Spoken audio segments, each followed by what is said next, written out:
오늘 만도 이야기 사측의 진정성을 보고 싶다입니다.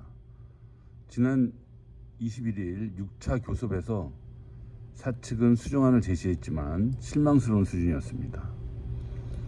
그리고 22일 예정했던 교섭은 주주총회 때 코로나19 확진자가 참가했던 것으로 확인돼서 연기되고 23일 7차 교섭에서 사측의 변화된 안은 없었습니다.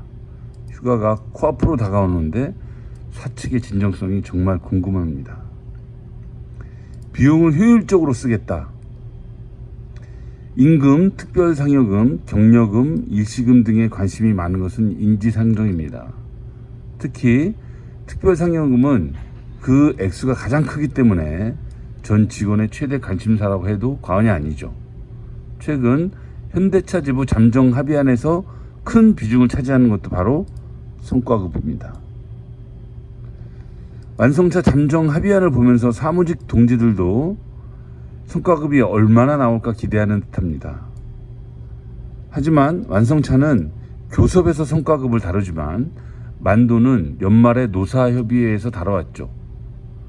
그럼에도 불구하고 사측은 교섭 시 성과급을 제시했었습니다. 아래 표는 최근 교섭에서 사측이 제시한 성과급과 그 성격을 분석한 자료입니다.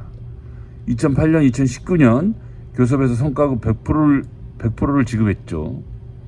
다만 상반기 실적에 근거한다면 성과급 100% 중에 타결금 성격이 186만원, 2019년 상반기 실적에 근거하면 타결금 성격이 266만원 정도 됩니다.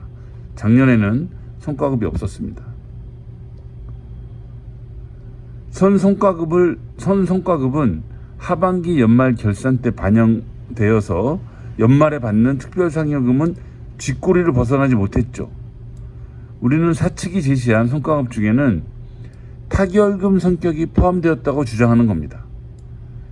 사측은 타결금을 지급하면서 성과급이라고 주장해서 연말 특별상여금을 아껴왔던 셈이죠. 사측은 총액으로 전 직원들을 현혹할 생각을 하지 마라. 임금이 동결됐던 작년을 제외하면 사측은 선성과급과 각종 격려금을 포함하여 안을 제시함으로써 총액을 부풀리는 식으로 교섭해 왔습니다.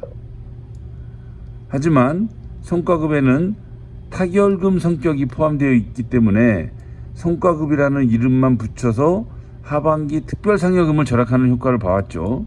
올해 역시 만도 모빌리티 솔루션즈 분할에 따른 격려금 지출을 감안하면 총액을 부풀리는 효과를 누릴 것이 뻔히 보입니다.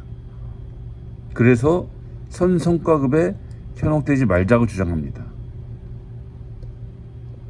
사측은 이러한 주장에 대해서 만도 지부는 교섭 때 성과급을 받지 않을 것인가라고 되물은 적이 있습니다. 하지만 이런 대화 방식이야말로 문제의 본질을 감추려는 것뿐입니다.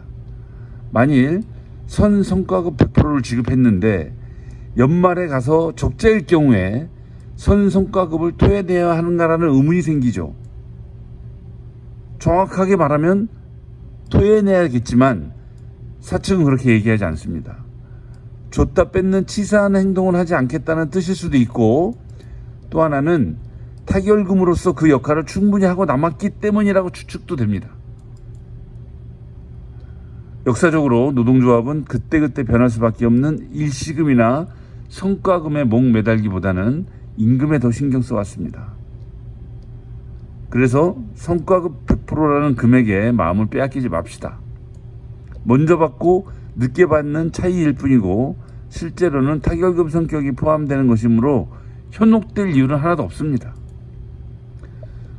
무보직 생산 향상 OT, 기본급 초임 MMS 분할 대책 등 사측의 성의를 보면서 판단합시다.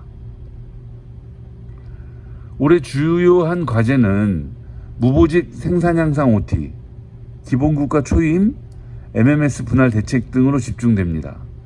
문제는 사측이 얼마나 성의를 보일 것인가에 있습니다. 미루어 짐작컨대 MMS 대책도 사측은 격려금에 방점을 찍을 가능성이 다분하죠. 하지만 국내 공장이 속빈 강정이 안 되도록 사측의 구체적인 투자 계획이 제시되어야 할 것입니다. 고용 보장에 대한 의지도 분명히 담겨야 되겠죠. 나아가서 MMS 상장 시 직원들의 지분 확보 방안도 제시되어야 합니다. 휴가 전 타결이냐 아니냐에 관심이 모아지고 있지만 역시 중요한 것은 내용이죠. 우리는 아직 배고픕니다. 이상입니다.